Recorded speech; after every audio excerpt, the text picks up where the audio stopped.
ਲਗਭਗ ਇਤਿਹਾਸ 'ਚ ਪਹਿਲੀ ਵਾਰ ਹੋਇਆ ਹੈ ਕਿ 10-11 ਮਹੀਨੇ ਤੋਂ ਐਗਜ਼ੈਕਟਿਵ ਬੋਰਡ ਦੀ ਮੀਟਿੰਗ ਨਾ ਹੋਈ ਹੋਵੇ। ਉਹਨਾਂ ਖਰਚਿਆਂ ਦੀ ਜਾਣਕਾਰੀ ਲੈਣਾ ਸਾਡਾ ਮੌਲਿਕ ਅਧਿਕਾਰ ਹੈ ਔਰ ਉਸ ਖਰਚੇ ਨੂੰ ਲੈ ਕੇ ਸੰਗਤ ਨੂੰ ਅਗਰ ਕੋਈ ਖਦਸ਼ਾ ਹੈ ਉਹਨੂੰ ਦੂਰ ਕਰਨਾ ਸਾਡਾ ਫਰਜ਼ ਹੈ। ਅਕਾਲੀ ਦਲ ਬਾਦਲ ਨੇ 2 ਪ੍ਰਧਾਨ ਦਿੱਤੇ ਪਿਛਲੇ 8 ਸਾਲਾਂ ਦੇ ਅੰਦਰ ਔਰ ਦੋਨਾਂ ਤੋਂ 420 ਦਾ ਕੇਸ। ਕਿਉਂਕਿ ਸੰਗਤ ਦੇ ਵਿੱਚ ਇਸ ਗੱਲ ਨੂੰ ਲੈ ਕੇ ਬੜਾ ਰੋਹ ਹੈ ਕਿ ਇਸ ਤਰੀਕੇ ਦੇ ਇਲਜ਼ਾਮ ਦਿੱਲੀ ਸਿੱਖ ਗੁਰਦੁਆਰਾ ਪ੍ਰਬੰਧਕ ਕਮੇਟੀ ਦੇ ਪ੍ਰਧਾਨਾਂ ਦੇ ਉੱਤੇ ਉਹਨਾਂ ਦੀ ਕਾਰਜਸ਼ੈਲੀ ਦੇ ਉੱਤੇ ਪਹਿਲੀ ਵਾਰ ਦੇਖਣ ਨੂੰ ਮਿਲਿਆ। ਸਾਡਾ ਸਿਰ ਜਿਹੜਾ ਉਹ ਸ਼ਰਮ ਦੇ ਨਾਲ ਝੁਕ ਜਾਂਦਾ ਜਦੋਂ ਸੰਗਤ ਦੇ ਵਿੱਚ ਇਹ ਗੱਲ ਹੁੰਦੀ ਹੈ ਕਿ ਗੋਲਕ ਦੀ ਚੋਰੀ ਹੋਈ ਹੈ। ਮੈਂ ਦੋਨਾਂ ਦੀ ਗੱਲ ਕਰਾਂਗਾ। ਮਨਜੀਤ ਸਿੰਘ ਜੀਕੇ ਵੀ ਇਲੈਕਸ਼ਨ ਲੜਨਾ ਚਾਹੁੰਦੇ ਸੀ। ਇਹ ਰਾਜਨੀਤਿਕ ਇੱਛਾ ਜਿਹੜੀ ਹੈ ਇਹੀ ਕਾਰਨ ਹੈ ਦਿੱਲੀ ਗੁਰਦੁਆਰਾ ਪ੍ਰਬੰਧ ਕਮੇਟੀ ਦਾ ਮਿਆਰ ਥੱਲੇ ਜਾਣ ਦਾ, ਇਹੀ ਇੱਕ ਕਾਰਨ ਹੈ ਕਿਉਂਕਿ ਆਪਣੀ ਰਾਜਨੀਤਿਕ ਇੱਛਾ ਪੂਰੀ ਕਰਨ ਵਾਸਤੇ ਕਮੇਟੀ ਦੇ ਫੰਡਸ ਦਾ ਮਿਸਯੂਜ਼ ਜਿਹੜਾ ਉਹ ਕੀਤਾ ਜਾਂਦਾ। ਰਾਜਨੀਤਿਕ ਲੋਕ ਜਿਹੜੇ ਆ ਇਸ ਪ੍ਰਬੰਧ ਤੋਂ ਅਗਰ ਦੂਰ ਰਹਿਣ ਤੇ ਚੰਗੀ ਗੱਲ ਹੈਗੀ ਹੈ। ਦਿੱਲੀ ਸਿੱਖ ਗੁਰਦੁਆਰਾ ਪ੍ਰਬੰਧਕ ਕਮੇਟੀ ਦਾ ਹਸਪੀਟਲ, ਅਗਰਸੈਨ ਹਸਪੀਟਲ ਜਾਂ ਜਿਹੜੀਆਂ ਹੋਰ ਪ੍ਰਾਈਵੇਟ ਸੰਸਥਾਵਾਂ ਚਲਾਉਣੀਆਂ ਹੈਗੀਆਂ ਉਸ ਲੈਵਲ ਦਾ ਹਸਪੀਟਲ ਹੋਣਾ ਚਾਹੀਦਾ। ਲੰਗਰ ਹਾਲਾਂ ਦਾ ਪ੍ਰਬੰਧ ਹੋਵੇ, ਮਾਡਰਨ ਕਿਚਨ ਦੀ ਗੱਲ ਹੋਵੇ, ਇਹ ਲਾਜ਼ਮੀ ਤੌਰ ਤੇ ਕਿਉਂਕਿ ਜ਼ਮਾਨਾ ਬਦਲ ਰਿਹਾ ਹੈ ਔਰ ਇਹ ਚੰਗੀ ਗੱਲ ਹੈ ਔਰ ਇਹ ਸਾਰਾ ਮੈਂ ਇਹਦਾ ਕ੍ਰੈਡਿਟ ਜਿਹੜਾ ਇਹ ਦਿੱਲੀ ਕਮੇਟੀ ਦਾ ਇੱਕ ਜਰੀਆ ਹੈ ਕਰਨ ਦਾ, ਇਹਦਾ ਸਾਰੀ ਦਾ ਕ੍ਰੈਡਿਟ ਮੈਂ ਪੂਰੇ ਵਿਸ਼ਵ ਦੇ ਵਿੱਚ ਬੈਠੇ ਸਿੱਖਾਂ ਨੂੰ ਦੇਣਾ ਚਾਹੁੰਦਾ। ਸਤਿ ਸ਼੍ਰੀ ਅਕਾਲ ਦੋਸਤੋ, ਸਵਾਗਤ ਹੈ ਤੁਹਾਡਾ ਵੌਇਸ ਆਫ ਇੰਡੀਆ ਦੇ ਪ੍ਰੋਗਰਾਮ ਗੁੰਜਾਂ ਸਿੱਖ ਸਿਆਸਤ ਦੀਆਂ। ਚੁਣਾਵ ਹੁਣ ਨੇੜੇ ਹੈਗੇ ਨੇ, ਸਿਆਸਤ ਦੀ ਗੱਲ ਹੁਣ ਜ਼ਰੂਰ ਹੋਏਗੀ ਤੇ ਵੱਧ ਚੜ੍ਹ ਕੇ ਹੋਈ। ਸਾਡੇ ਨਾਲ ਮੌਜੂਦ ਹੈਗੇ ਨੇ ਇਸ ਟੌਪਿਕ ਤੇ ਗੱਲ ਕਰਨ ਵਾਸਤੇ ਬਾਠ ਸਾਹਿਬ। ਸਰ ਬਾਠ ਸਾਹਿਬ, ਸਵਾਗਤ ਸਾਡੇ ਪ੍ਰੋਗਰਾਮ ਦੇ ਅੰਦਰ। ਕੀ ਕਹਿਣਾ ਚਾਹੋਗੇ? ਅੱਜ ਤੁਸੀਂ ਲੈਟਰ ਦੇ ਕੇ ਆਏ ਹੋ। ਪਹਿਲੇ ਕਰਦੇ ਵਾਹਿਗੁਰੂ ਖਾਲਸਾ ਫਤਿਹ ਜੀ। ਵਾਹਿਗੁਰੂ ਜੀ ਕਾ ਖਾਲਸਾ, ਵਾਹਿਗੁਰੂ ਜੀ ਕੀ ਫਤਿਹ। ਸਿੰਘ ਸਾਹਿਬ, ਤੁਸੀਂ ਇਹ ਲੈਟਰ ਦੇ ਕੇ ਆਏ ਹੋ ਤੇ ਮਿੰਟਸ ਆਫ ਮੀਟਿੰਗ ਮੰਗੇ ਨੇ, ਕਿ ਲੱਗਦਾ ਮਿਲ ਜਾਣਗੇ? ਦੇਖੋ, ਮਿਲਣਾ ਨਾ ਮਿਲਣਾ ਇੱਕ ਅਲੱਗ ਵਿਸ਼ਾ ਹੈ। ਅਸੀਂ ਮਿੰਟਸ ਦੀ ਮੰਗ ਅੱਜ ਤੋਂ ਕੁਝ ਸਮਾਂ ਪਹਿਲੇ, ਲਗਭਗ 1 ਮਹੀਨਾ ਪਹਿਲੇ ਵੀ ਚਿੱਠੀ ਭੇਜ ਕੇ ਆਪਾਂ ਮੰਗ ਕੀਤੀ ਸੀ, ਲੇਕਿਨ ਕੋਈ ਜਵਾਬ ਨਹੀਂ ਆਇਆ। ਅੱਜ ਦੁਬਾਰਾ ਤੋਂ ਸਾਡੇ ਐਗਜ਼ੈਕਟਿਵ ਬੋਰਡ ਦੇ 5 ਮੈਂਬਰ ਅਤੇ ਸੀਨੀਅਰ ਮੈਂਬਰ ਸਰਦਾਰ ਹਰਮਨਜੀਤ ਸਿੰਘ ਜੀ ਨੇ ਨਾਲ ਜਾ ਕੇ ਪਰਸਨਲੀ ਜੀਐਮ ਸਾਹਿਬ ਨੂੰ ਉਹ ਲੈਟਰ ਵੀ ਦਿੱਤਾ ਦੁਬਾਰਾ ਤੋਂ, ਔਰ ਦੁਬਾਰਾ ਤੋਂ ਮੰਗ ਕੀਤੀ ਕਿ ਸਾਨੂੰ 3 ਦਿਨ ਦੇ ਵਿੱਚ ਐਗਜ਼ੈਕਟਿਵ ਬੋਰਡ ਦੀ ਮਿੰਟਸ, ਜਨਰਲ ਹਾਊਸ ਦੇ ਮਿੰਟਸ ਔਰ ਕੈਸ਼ ਬੁੱਕ, ਲੈਜਰ ਬੁੱਕ ਦੀ ਕਾਪੀ, ਬੈਂਕ ਸਟੇਟਮੈਂਟ ਦੀ ਕਾਪੀ ਪ੍ਰੋਵਾਈਡ ਕਰਾਈ ਜਾਏ, ਤਾਂ ਕਿ ਲੰਬੇ ਸਮੇਂ ਤੋਂ ਜਿਹੜੀ ਐਗਜ਼ੈਕਟਿਵ ਬੋਰਡ ਦੀ ਮੀਟਿੰਗ ਨਹੀਂ ਹੋ ਸਕੀ, ਲਗਭਗ ਇਤਿਹਾਸ 'ਚ ਪਹਿਲੀ ਵਾਰ ਹੋਇਆ ਹੈ ਕਿ 10-11 ਮਹੀਨੇ ਤੋਂ ਐਗਜ਼ੈਕਟਿਵ ਬੋਰਡ ਦੀ ਮੀਟਿੰਗ ਨਾ ਹੋਈ ਹੋਵੇ। ਬਹੁਤ ਸਾਰੇ ਖਰਚੇ ਇਸ ਦਰਮਿਆਨ ਕੀਤੇ ਗਏ ਹੈ। ਉਹਨਾਂ ਖਰਚਿਆਂ ਦੀ ਜਾਣਕਾਰੀ ਲੈਣਾ ਸਾਡਾ ਮੌਲਿਕ ਅਧਿਕਾਰ ਹੈ ਔਰ ਉਸ ਖਰਚੇ ਨੂੰ ਲੈ ਕੇ ਸੰਗਤ ਨੂੰ ਅਗਰ ਕੋਈ ਖਦਸ਼ਾ ਹੈ ਉਹਨੂੰ ਦੂਰ ਕਰਨਾ ਸਾਡਾ ਫਰਜ਼ ਹੈ। ਸਿੰਘ ਸਾਹਿਬ, ਸਵਾਲ ਮੇਰਾ ਤਾਂ ਕਰਕੇ ਆਇਆ ਸੀ ਕਿ ਮਿਲ ਜਾਣਗੇ। ਰੀਜ਼ਨ ਉਹਦੇ ਪਿੱਛੇ ਆਇਆ ਸੀ ਕਿ ਜਿਹੜੇ ਪ੍ਰਧਾਨ ਹੈਗੇ ਨੇ, ਮੌਜੂਦਾ ਪ੍ਰਧਾਨ ਮਨਜਿੰਦਰ ਸਿੰਘ ਸਿਰਸਾ ਜੀ, ਉਹਨਾਂ ਤੇ 420 ਦਾ ਕੇਸ ਹੈਗਾ ਤੇ ਜਿਹੜੇ ਉਹਨਾਂ ਦਾ ਸੈਕਿੰਡ ਕਰ ਰਹੇ ਨੇ ਪ੍ਰਧਾਨ, ਯਾਨੀ ਕਿ ਬੀਬੀ ਰਣਜੀਤ ਕੌਰ, ਉਹ ਆਲਰੇਡੀ ਡਿਸਕੁਆਲੀਫਾਈ ਹੋ ਚੁੱਕੇ ਨੇ। ਤੇ ਫਿਰ ਡਿਸੀਜਨ ਲਏਗਾ ਕੌਣ? ਜਿਹਨਾਂ ਦਾ 420 ਦਾ ਕੇਸ ਹੈਗਾ ਉਹ ਡਿਸੀਜਨ ਲੈਣਗੇ ਮਿੰਟਸ ਆਫ ਮੀਟਿੰਗ ਦੇਣ ਤੇ, ਜਾਂ ਜਿਹੜੇ ਡਿਸਕੁਆਲੀਫਾਈ ਹੋ ਚੁੱਕੇ ਨੇ? ਦੇਖੋ, ਮੈਂ ਇੱਕ ਗੱਲ ਬੜੇ ਹੀ ਵਿਸ਼ਵਾਸ ਦੇ ਨਾਲ ਕਹਿਣੀ ਚਾਹੁੰਦਾ ਕਿ ਦਿੱਲੀ ਸਿੱਖ ਗੁਰਦੁਆਰਾ ਪ੍ਰਬੰਧਕ ਕਮੇਟੀ ਇੱਕ ਧਾਰਮਿਕ ਸੰਸਥਾ ਹੈ, ਇਹਦਾ ਕੋਈ ਮਿਆਰ ਹੈ।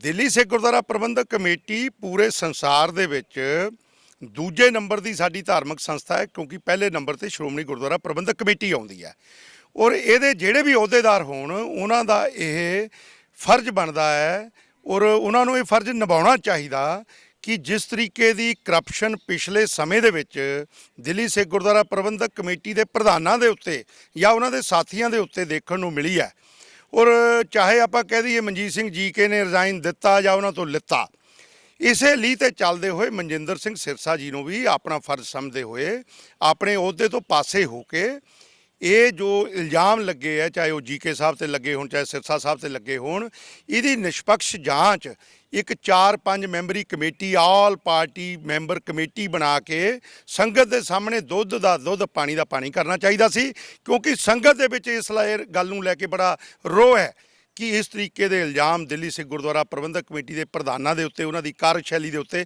ਪਹਿਲੀ ਵਾਰ ਦੇਖਣ ਨੂੰ ਮਿਲਿਆ। ਅਕਾਲੀ ਦਲ ਬਾਦਲ ਨੇ 2 ਪ੍ਰਧਾਨ ਦਿੱਤੇ ਪਿਛਲੇ 8 ਸਾਲਾਂ ਦੇ ਅੰਦਰ ਔਰ ਦੋਨਾਂ ਤੋਂ 420 ਦਾ ਕੇਸ। ਲੱਗਦਾ ਨਹੀਂ ਕਿ ਸੰਗਤ ਜਿਹੜਾ ਹੁਣ ਆਉਣ ਵਾਲੇ ਇਲੈਕਸ਼ਨ ਹੈਗੇ ਨੇ, ਦੋਨੋਂ ਨਵੇਂ ਪ੍ਰਧਾਨ, ਨਵੀਂ ਪਾਰਟੀ ਬਣਾ ਲਈ ਹੈ, ਕਿ ਚੁਣਨਾ ਪਸੰਦ ਕਰੇਗੀ? ਕਿਉਂਕਿ ਦੋਨਾਂ 420 ਦੇ ਕੇਸ ਚੱਲਦੇ ਪਏ ਨੇ। ਦੇਖੋ ਇਹਦੇ ਤੇ ਮੈਂ ਆਪਣਾ ਕੋਈ ਕਮੈਂਟ ਦੇਣਾ ਨਹੀਂ ਚਾਹੁੰਦਾ ਕਿਉਂਕਿ ਇਹ ਸੰਗਤ ਦਾ ਸਵਾਲ ਹੈ, ਇਹ ਸੰਗਤ ਨੇ ਦੇਖਣਾ ਹੈ। ਸੰਗਤ ਲੰਬੇ ਸਮੇਂ ਤੋਂ ਦਿੱਲੀ ਸਿੱਖ ਗੁਰਦੁਆਰਾ ਪ੍ਰਬੰਧਕ ਕਮੇਟੀ 'ਚ ਜਿਹੜੇ ਵੀ ਪ੍ਰਧਾਨ ਰਹੇ ਹੈ ਉਹਨਾਂ ਸਾਰੇ ਪ੍ਰਧਾਨਾਂ ਦੀ ਕਾਰਜਸ਼ੈਲੀ ਨੂੰ ਦੇਖਿਆ ਹੈ। ਲੇਕਿਨ ਮੈਂ ਇੱਕ ਗੱਲ ਜ਼ਰੂਰ ਕਹਿਣੀ ਚਾਹਾਂਗਾ ਕਿ ਦਿੱਲੀ ਸਿੱਖ ਗੁਰਦੁਆਰਾ ਪ੍ਰਬੰਧਕ ਕਮੇਟੀ ਦੇ ਵਿੱਚ ਜੋ ਇਹ ਸਾਨੂੰ ਮਿਆਰ ਇਹਦਾ ਡਿੱਗਦਾ ਹੋਇਆ ਨਜ਼ਰ ਆ ਰਿਹਾ, ਉਸ ਦੇ ਪਿੱਛੇ ਕੇਵਲ ਤੇ ਕੇਵਲ ਜਿਹੜੇ ਪ੍ਰਧਾਨ ਬਣਦੇ ਆ ਉਹਨਾਂ ਦੀ ਰਾਜਨੀਤਿਕ ਇੱਛਾ, ਉਹਨਾਂ ਦਾ ਰਾਜ ਸਭਾ ਦੇ ਵਿੱਚ ਜਾਣ ਦੀ ਇੱਛਾ, ਉਹਨਾਂ ਦਾ ਮੈਂਬਰ ਪਾਰਲੀਮੈਂਟ ਦਾ ਇਲੈਕਸ਼ਨ ਲੜਨ ਦਾ। ਕਿਹਦੀ ਰਾਜ ਹੋਗੀ ਸਿਰਸਾ ਦੇ ਐਮਐਲਏ ਬਣੇ ਨੇ, ਮਗਰ ਐਮਪੀ ਵਾਸਤੇ ਗੱਲ ਕੌਣ ਬਣਨਾ ਚਾਹੁੰਦਾ ਐਮਪੀ? ਦੇਖੋ ਇਹ ਗੱਲ ਮੈਂ ਨਹੀਂ ਕਹਿ ਰਿਹਾ, ਇਹ ਵੱਖ-ਵੱਖ ਸਟੇਟਮੈਂਟਾਂ ਉਹਨਾਂ ਦੀਆਂ ਮੀਡੀਆ ਦੇ ਵਿੱਚ ਖਬਰਾਂ ਪਿਛਲੇ ਸਮੇਂ ਦੇ ਵਿੱਚ ਆਈਆਂ। ਮੈਂ ਦੋਨਾਂ ਦੀ ਗੱਲ ਕਰਾਂਗਾ। ਮਨਜੀਤ ਸਿੰਘ ਜੀਕੇ ਵੀ ਇਲੈਕਸ਼ਨ ਲੜਨਾ ਚਾਹੁੰਦੇ ਸੀ ਉਸ ਸਮੇਂ ਦੇ ਵਿੱਚ। ਮਨਜਿੰਦਰ ਸਿੰਘ ਸਿਰਸਾ ਦੀ ਵੀ ਪ੍ਰਬਲ ਇੱਛਾ ਸੀ ਕਿ ਮੈਂ ਪੰਜਾਬ ਤੋਂ ਨਹੀਂ ਤਾਂ ਹਰਿਆਣੇ ਤੋਂ ਹੀ ਮੈਨੂੰ ਲੜਾ ਦੇਵੇ ਪਾਰਟੀ, ਮੈਂ ਉੱਥੋਂ ਹੀ ਲੜ ਲਵਾਂ। ਇਹ ਰਾਜਨੀਤਿਕ ਇੱਛਾ ਜਿਹੜੀ ਹੈ ਇਹੀ ਕਾਰਨ ਹੈ ਦਿੱਲੀ ਗੁਰਦੁਆਰਾ ਪ੍ਰਬੰਧ ਕਮੇਟੀ ਦਾ ਮਿਆਰ ਥੱਲੇ ਜਾਣ ਦਾ, ਇਹੀ ਇੱਕ ਕਾਰਨ ਹੈ ਕਿਉਂਕਿ ਆਪਣੀ ਰਾਜਨੀਤਿਕ ਇੱਛਾ ਪੂਰੀ ਕਰਨ ਵਾਸਤੇ ਕਮੇਟੀ ਦੇ ਫੰਡਸ ਦਾ ਮਿਸਯੂਜ਼ ਜਿਹੜਾ ਉਹ ਕੀਤਾ ਜਾਂਦਾ। ਕਿਤੇ ਨਾ ਕਿਤੇ ਤੁਹਾਡੇ ਤੇ ਇਲਜ਼ਾਮ ਲੱਗੇਗਾ ਕਿ ਤੁਹਾਡੀ ਵੀ ਮਿਸਿਸ ਜਿਹੜੀ ਹੈਗੇ ਨੇ ਉਹਨਾਂ ਨੇ ਵੀ ਰਾਜਨੀਤਿਕ ਲਾਹਾ ਲਿੱਤਾ ਹੈ, ਐਮਸੀਡੀ ਕਾਉਂਸਲਰ ਰਹੇ ਨੇ, ਤੁਸੀਂ ਇਹ ਸਵਾਲ ਕਿਵੇਂ ਚੱਕ ਸਕਦੇ ਹੋ? ਹਾਂ, ਮੈਂ ਇਹ ਗੱਲ ਕਹਿਣੀ ਚਾਹੁੰਦਾ ਕਿ ਅਗਰ ਕਿਸੇ ਦੇ ਵਿੱਚ ਵੀ ਨੈਤਿਕਤਾ ਹੋਵੇ, ਔਰ ਤੁਹਾਡੇ ਚੈਨਲ ਦੇ ਮਾਧਿਅਮ ਤੇ ਕਹਿਣੀ ਚਾਹੁੰਦਾ ਕਿ ਬੇਸ਼ੱਕ ਆਪਣੇ ਬਾਰੇ ਫੈਸਲਾ ਕਰਨ ਦੀ ਕਮੇਟੀ ਬਾਅਦ ਚ ਬਣਾਉਣ, ਪਹਿਲੇ ਉਹ ਕਮੇਟੀ ਬਣਾ ਦੇਣ ਜਿਹਦੇ ਚ ਮੇਰੀ ਮਿਸਿਸ ਨੇ ਅਗਰ ਜਿਹੜਾ ਚੁਣਾਵ ਲੜਿਆ ਹੈ ਉਹਦੇ ਵਿੱਚ ਗੁਰਦੁਆਰਾ ਕਮੇਟੀ ਤੋਂ ਕੋਈ ਲੰਗਰ ਗਿਆ ਹੋਵੇ, ਕੋਈ ਇੱਥੋਂ ਦੀ ਮੈਨ ਪਾਵਰ ਯੂਜ਼ ਕੀਤੀ ਹੋਵੇ, ਕੋਈ ਇੱਥੋਂ ਕਿਸੇ ਤਰੀਕੇ ਦਾ ਵੀ ਫਾਈਨੈਂਸ਼ੀਅਲ ਜਿਹੜਾ ਮਦਦ ਲਿੱਤੀ ਹੋਵੇ, ਜਾਂ ਮੈਂ 8 ਸਾਲ ਦੇ ਆਪਣੇ ਕਾਰਜਕਾਲ ਦੇ ਵਿੱਚ ਮੇਰੀ ਮਿਸਿਸ ਦੇ ਵੱਲੋਂ ਇੱਕ ਵੀ ਐਪਲੀਕੇਸ਼ਨ ਕਿਸੇ ਦੀ ਫਾਈਨੈਂਸ਼ੀਅਲ ਮਦਦ ਵਾਸਤੇ ਅਗਰ ਰਿਕਮੈਂਡ ਹੋ ਕੇ ਆਈ ਹੋਵੇ, ਮੈਂ ਸੰਗਤ ਦਾ ਗੁਨਾਹਗਾਰ ਹੋਵਾਂਗਾ। ਤੁਹਾਡਾ ਕਹਿਣ ਦਾ ਮਤਲਬ ਹੈਗਾ ਮੌਜੂਦਾ ਪ੍ਰਧਾਨ ਇਹ ਸਾਰੇ ਕੰਮ ਕਰ ਰਹੇ ਨੇ? ਦੇਖੋ ਤੁਸੀਂ ਆਪਣੀ ਸੂਈ ਇਸ ਗੱਲ ਤੋਂ ਹਟਾਓ। ਇਹ ਗੱਲ ਇੱਕ ਵਾਰ ਕਹਿਣ 'ਚ ਵੀ ਉਹੀ ਗੱਲ ਆ ਜਾਂਦੀ ਹੈ। ਮੈਂ ਇਹ ਗੱਲ ਕਹਿਣੀ ਚਾਹੁੰਦਾ, ਸੰਗਤ ਨੂੰ ਸਾਫ਼ ਸੁਥਰਾ ਪ੍ਰਬੰਧ ਮਿਲਣਾ ਚਾਹੀਦਾ। ਰਾਜਨੀਤਿਕ ਲੋਕ ਜਿਹੜੇ ਆ ਇਸ ਪ੍ਰਬੰਧ ਤੋਂ ਅਗਰ ਦੂਰ ਰਹਿਣ ਤੇ ਚੰਗੀ ਗੱਲ ਹੈਗੀ ਹੈ। ਦਿੱਲੀ ਸਿੱਖ ਗੁਰਦੁਆਰਾ ਪ੍ਰਬੰਧਕ ਕਮੇਟੀ ਦਾ ਮੁੱਢਲਾ ਫਰਜ਼ ਹੈ ਦਿੱਲੀ ਦੇ ਸਿੱਖਾਂ ਦੀ ਸੇਵਾ ਸੰਭਾਲ ਕਰਨਾ, ਗੁਰਦੁਆਰਾ ਸਾਹਿਬਾਨ ਦਾ ਪ੍ਰਬੰਧ ਦੇਖਣਾ, ਸੇਵਾ ਸੰਭਾਲ ਕਰਨਾ, ਦਿੱਲੀ ਦੇ ਗਰੀਬ ਸਿੱਖਾਂ ਨੂੰ ਐਜੂਕੇਸ਼ਨ ਪ੍ਰੋਵਾਈਡ ਕਰਨਾ, ਦਿੱਲੀ ਦੇ ਗਰੀਬ ਸਿੱਖਾਂ ਨੂੰ ਇਲਾਜ ਵਾਸਤੇ ਉਹਨਾਂ ਦਾ ਪ੍ਰਬੰਧ ਕਰਨਾ। ਇਹ ਸਾਰੇ ਦਿੱਲੀ ਸਿੱਖ ਗੁਰਦੁਆਰਾ ਇਲਾਜ ਵਾਸਤੇ ਇਲਾਜ ਦੀ ਗੱਲ ਕਰਾਂ ਤੇ ਐਮਆਰਆਈ ਦੀ ਮਸ਼ੀਨ ਹੁਣ ਆ ਚੁੱਕੀ ਹੈ, ਹਸਪੀਟਲ ਬਣਨ ਦੀ ਫੋਟੋ ਪਾ ਚੁੱਕੇ, ਈਵਨ ਬੀਬੀ ਰਣਜੀਤ ਕੌਰ ਤੇ ਕਹਿ ਚੁੱਕੀ ਹੈ ਕਿ 550 ਬੈੱਡ ਦਾ ਹਸਪੀਟਲ ਅਗਲੇ ਮਹੀਨੇ ਚਾਲੂ ਹੋ ਰਿਹਾ ਹੈ। ਦੇਖੋ ਅਗਰ ਚਾਲੂ ਹੋ ਰਿਹਾ ਤਾਂ ਮੈਂ ਵਧਾਈ ਦੇਣੀ ਚਾਹੁੰਦਾ। ਹਸਪੀਟਲ ਜਿਹੜਾ ਹੈ ਜਾਂ ਡਿਸਪੈਂਸਰੀਆਂ ਜਿਹੜੀਆਂ ਦਿੱਲੀ ਦੇ ਵਿੱਚ ਵੱਖ-ਵੱਖ ਇਲਾਕਿਆਂ ਦੇ ਵਿੱਚ ਲੋਕਲ ਕਮੇਟੀਆਂ ਜਿਹੜੀਆਂ ਹੈਗੀਆਂ, ਮੈਂ ਰਜੌਰੀ ਗਾਰਡਨ ਸਿੰਘ ਸਭਾ ਦੀ ਗੱਲ ਕਰਨੀ ਚਾਹਾਂਗਾ ਜਿੱਥੇ ਸਾਡੀ ਕਮੇਟੀ ਦੇ ਨਾਲੋਂ ਪਹਿਲਾਂ ਹੀ ਉੱਥੇ ਡਾਇਲਸਿਸ ਦੀ ਮਸ਼ੀਨ ਲੱਗ ਗਈ, ਸਾਡੀ ਕਮੇਟੀ ਦੇ ਨਾਲੋਂ ਪਹਿਲਾਂ ਹੀ ਉੱਥੇ 20 ਬੈੱਡ ਦਾ ਹਸਪੀਟਲ ਬਣ ਗਿਆ। ਉਹ ਸਾਰੀਆਂ ਸਮਾਲ ਪੱਧਰ ਦੇ ਉੱਤੇ, ਛੋਟੇ ਲੈਵਲ ਦੇ ਉੱਤੇ ਹਰ ਸਿੰਘ ਸਭਾਵਾਂ ਦੇ ਵਿੱਚ ਚੱਲਦੀਆਂ।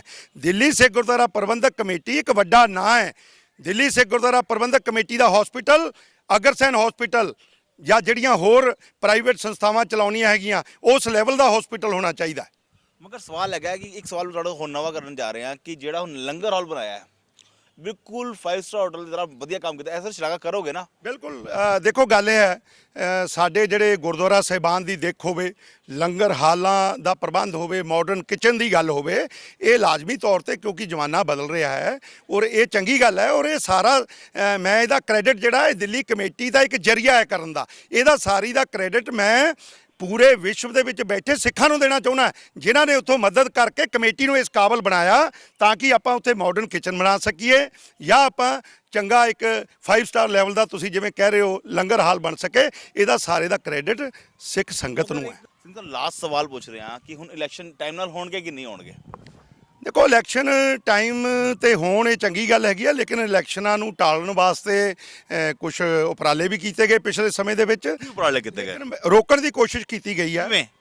ਉਹ ਸਾਰਾ ਕੁਝ ਤੁਹਾਨੂੰ ਪਤਾ ਹੈ ਕਿਵੇਂ ਰੋਕਣ ਦੀ ਨਹੀਂ ਪਤਾ ਨਾ ਕੀਤੀ ਗਈ ਹੈ। ਮੈਂ ਸਿਰਫ ਕੇਵਲ ਇਹ ਕਹਿਣਾ ਚਾਹੁੰਦਾ, ਦਿੱਲੀ ਦਾ ਇਲੈਕਸ਼ਨ ਸਾਫ਼ ਸੁਥਰਾ ਹੋਣਾ ਚਾਹੀਦਾ। ਦਿੱਲੀ ਦੇ ਵਿੱਚ ਜੋ ਸਿੱਖ ਦੀ ਡੈਫੀਨੇਸ਼ਨ ਹੈ ਕਿ ਉਹ ਸਿੱਖ ਨੇ ਘੱਟੋ ਘੱਟ ਦਾੜੀ ਕੇਸ ਰੱਖੇ ਹੋਣ, ਉਹ ਸਿੱਖ ਦਿੱਲੀ 'ਚ 6 ਮਹੀਨੇ ਤੋਂ ਜ਼ਿਆਦਾ ਸਮੇਂ ਤੋਂ ਰਹਿੰਦਾ ਹੋਣਾ ਚਾਹੀਦਾ। ਸਾਰੇ ਉਹਨਾਂ ਸਿੱਖਾਂ ਨੂੰ ਵੋਟ ਪਾਉਣ ਦਾ ਅਧਿਕਾਰ ਮਿਲਣਾ ਚਾਹੀਦਾ। ਫੋਟੋ ਵਾਲੀ ਜਿਹੜੀ ਲਿਸਟ ਹੈ ਉਹ ਸਰਕਾਰ ਨੂੰ ਬਣਾ ਕੇ ਭੇਜਣੀ ਚਾਹੀਦੀ ਹੈ ਤਾਂ ਕਿ ਜਿਹੜੀ ਡੁਪਲੀਕੇਟ ਵੋਟਾਂ ਲੋਕ ਪਾਉਂਦੇ ਆ ਉਹ ਨਾ ਪਾ ਸਕਣ।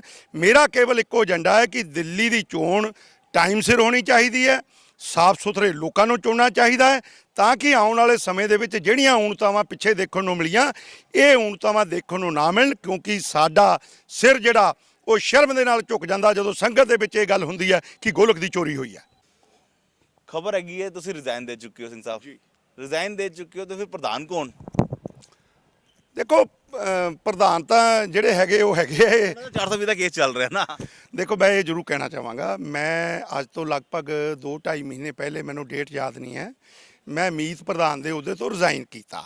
ਲੇਕਿਨ ਮੈਂ ਅੱਜ ਵੀ ਆਪਣੀ ਜਗ੍ਹਾ ਖੜਾ ਹਾਂ। ਮੈਂ ਅਗਰ ਇਹ ਗੱਲ ਨੂੰ ਚਾਹੁੰਦਾ ਹੁੰਦਾ ਕਿ ਮੈਂ ਦੁਬਾਰਾ ਮੀਤ ਪ੍ਰਧਾਨ ਦੇ ਅਹੁਦੇ ਤੇ ਜਾ ਕੇ ਵਿਰਾਜਮਾਨ ਹੋ ਜਾਵਾਂ, ਮੈਂ ਅੱਜ ਲਗਭਗ 2.5 ਮਹੀਨੇ ਬਾਅਦ ਦਿੱਲੀ ਸਿੱਖ ਗੁਰਦੁਆਰਾ ਪ੍ਰਬੰਧਕ ਕਮੇਟੀ ਦੇ ਦਫ਼ਤਰ ਇਹ ਚਿੱਠੀ ਦੇਣ ਗਿਆ ਜਿਹੜੀ ਮਿੰਟਸ ਦੀ ਮੰਗ ਕੀਤੀ ਹੈ।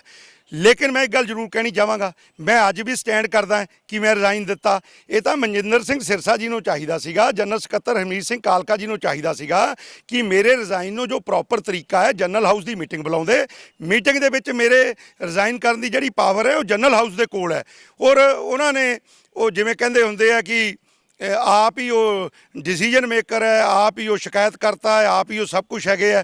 ਜਿਸ ਬੰਦੇ ਦੇ ਉੱਤੇ ਉਹਨਾਂ ਨੇ ਪਹਿਲਾਂ 420 ਦੇ ਇਲਜ਼ਾਮ ਲਾਏ, ਮਨਜੀਤ ਸਿੰਘ ਜੀਕੇ ਦੇ ਨਾਲ ਅਮਰਜੀਤ ਸਿੰਘ ਪੱਪੂ ਨੂੰ ਕੋਰਟ ਦੀ ਕਚਹਿਰੀ ਦੇ ਵਿੱਚ ਖੜਾ ਕੀਤਾ ਕਿ ਇਹ ਉਹਦੇ ਵਿੱਚ ਕਲਪਰੇਟ ਹੈਗਾ ਕੇਸ ਦੇ ਵਿੱਚ, ਫਿਰ ਉਹਨੂੰ ਹੀ ਉਹ ਪਾਰਟੀ 'ਚ ਲੈ ਕੇ ਆਉਂਦੇ ਆ, ਉਹਨਾਂ ਦਾ ਹੀ ਫੈਸਲਾ ਸੀਗਾ। ਫਿਰ ਹੁਣ ਉਹਨੂੰ ਹੀ ਇਲੀਗਲ ਤਰੀਕੇ ਦੇ ਨਾਲ ਇੱਕ ਲੋਲੀਪੌਪ ਦੇ ਕੇ ਮੀਤ ਪ੍ਰਧਾਨ ਐਕਟਿੰਗ ਦੀ ਪੋਸਟ ਤੇ ਬਿਠਾਤਾ ਜਾਂਦਾ ਹੈ। ਸੋ ਇਹਦਾ ਜਵਾਬ ਤਾਂ ਮਨਜਿੰਦਰ ਸਿੰਘ ਸਿਰਸਾ ਹੀ ਦੇ ਸਕਦਾ, ਕਿਉਂਕਿ ਉਹ 16 ਕਲਾ ਸੰਪੂਰਨ ਹੈ, ਉਹ ਸ਼ਿਕਾਇਤਕਰਤਾ ਵੀ ਹੈਗਾ, ਉਹ ਜੱਜ ਵੀ ਹੈਗਾ। ਇਹਦਾ ਜਵਾਬ ਉਹ ਜ਼ਿਆਦਾ ਵਧੀਆ ਦੇ ਸਕਦਾ। ਸਿੰਘ ਸਾਹਿਬ, ਸੰਗਤ ਜੀ ਤੁਸੀਂ ਦੇਖਿਆ ਕਿਸ ਤਰੀਕੇ ਨਾਲ ਬਾਟ ਸਾਹਿਬ ਨੇ ਸਾਰੀ ਗੱਲ ਬੜੀ ਖੁੱਲ ਕੇ ਰੱਖੀ ਤੇ ਸਾਨੂੰ ਦੱਸਿਆ ਕਿ ਗੁੱਲਕ ਦੀ ਜਿਹੜੀ ਚੋਰੀ ਹੈਗੀ ਏ ਇਹ ਬੜਾ ਵੱਡਾ ਕਾਰਨ ਬਣੇਗਾ ਆਉਣ ਵਾਲੇ ਚੁਣਾਵਾਂ ਦੇ ਅੰਦਰ। ਦੇਖਦੇ ਰਹੋ ਵੌਇਸ ਆਫ ਇੰਡੀਆ। ਵਾਹਿ ਖਾਲਸਾ ਵਾਹਿ ਫਤਿਹ ਜੀ।